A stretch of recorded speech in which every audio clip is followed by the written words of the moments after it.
बंसी की तान शुरू कर देते हैं, बंसी बजाना शुरू करते हैं।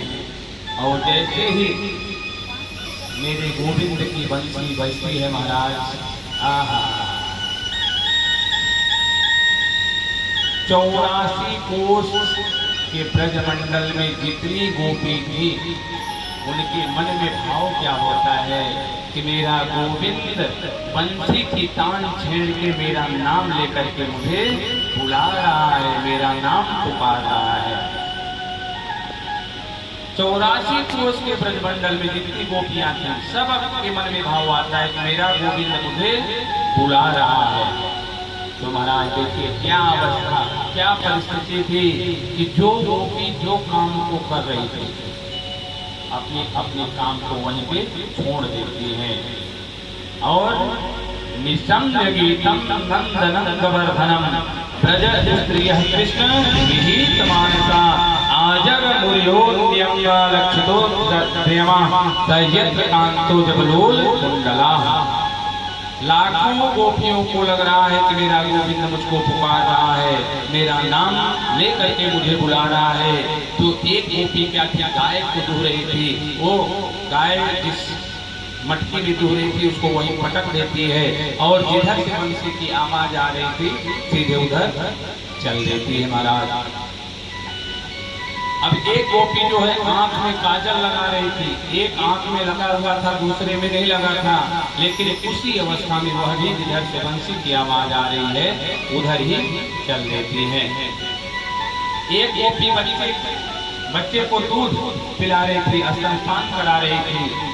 जैसे ही बंसी की आवाज उसके कानों में पड़ती है तो बच्चे को जमीन में पटक देती है महाराज, और वह भी यमुना तट की ओर जिधर से बंसी की धुन आ रही है उधर ही चल देती है।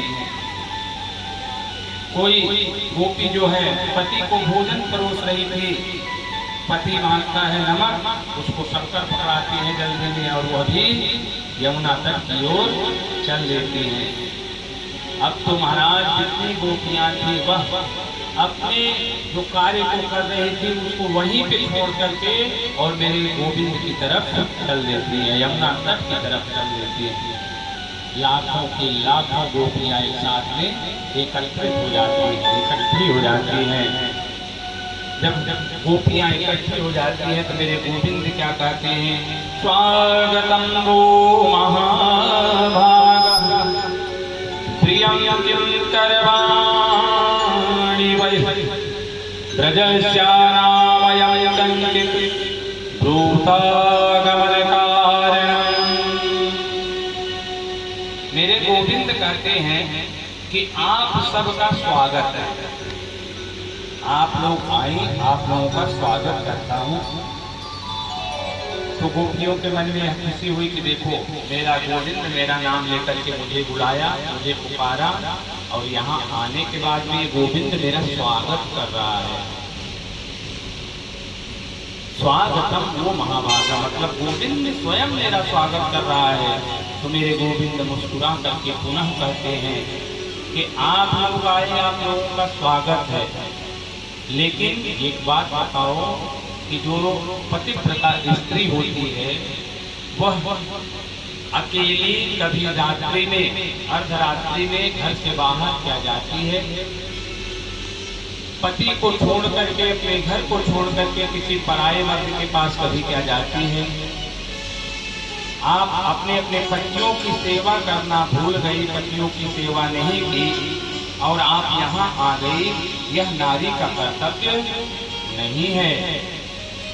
आचार्य सुखदेव कहते हैं कि परीक्षित मेरे गोविंद ऐसा क्यों कहते हैं?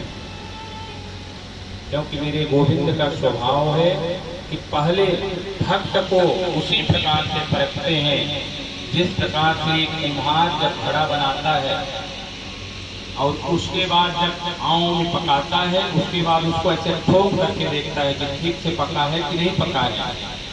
पका है उसको तो अलग रख देगा, लेकिन जो नहीं पका है उसको पुनः पकाने के लिए डाल देगा। तो मेरे गोविंद वैसा ही करते हैं, भक्त को खाली ठोक बजा करके देखते हैं कि मेरी भक्ति में परिपक्व हो चुका है, पका हुआ है कि अभी कच्चा है।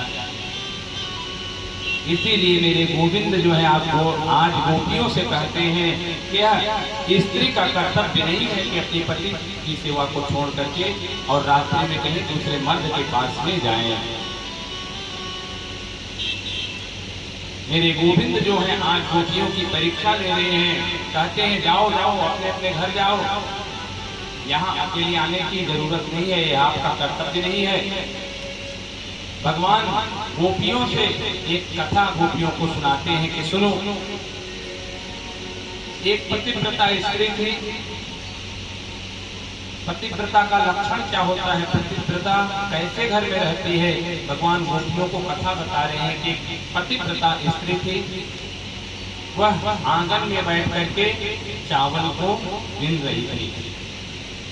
उसका बालक जो है आंगन में खेल रहा था और उसका पति कहीं बाहर गया हुआ था, तो वह पति आकर के अपनी स्त्री के गोद में सर रख करके और धीरे धीरे करके वो सो जाता था।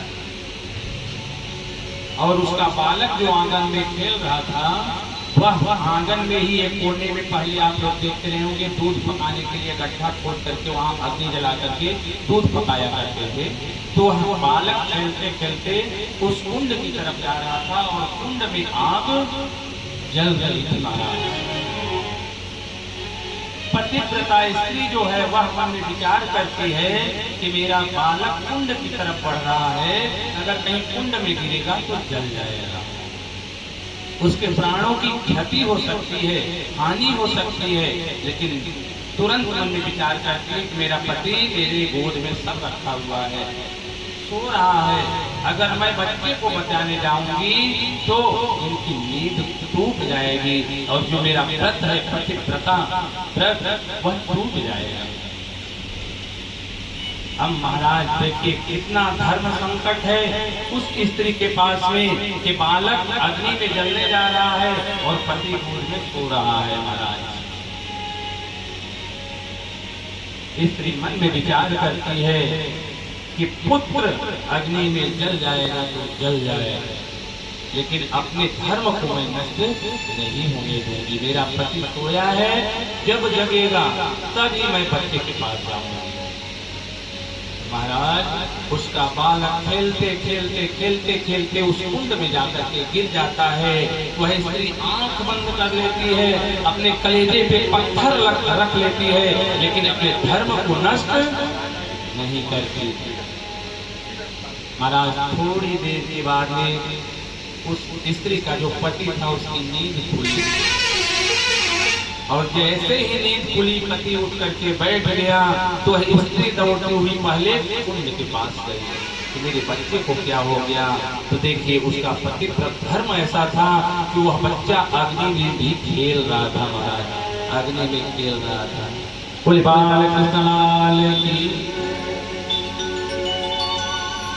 मेरे गोविंद कहते हैं हे ब्रजंगनाओं, हे गोपियों, तुमने अच्छा नहीं किया, पति की सेवा को छोड़ के यहाँ अर्धरात्रि में आना आपका कर्तव्य नहीं है। देखिए वह स्त्री पतिव्रता थी, इसलिए उसके ही उस धर्म के कारण, कर्तव्य के कारण उसका बच्चा अग्नि में भी बच गया। गोपियां कहती है महाराज हमको तो कुछ भी नहीं पता, लेकिन ये जो आप ज्ञान उपदेश कर रहे हो ना, ऐसा ज्ञान हम लोगों के पास बहुत है। ये मत समझना कि हम लोग पढ़ी लिखी नहीं है, ऐसी कथाएं हम लोगों को भी आती है, हम लोग भी कथा जानते हैं।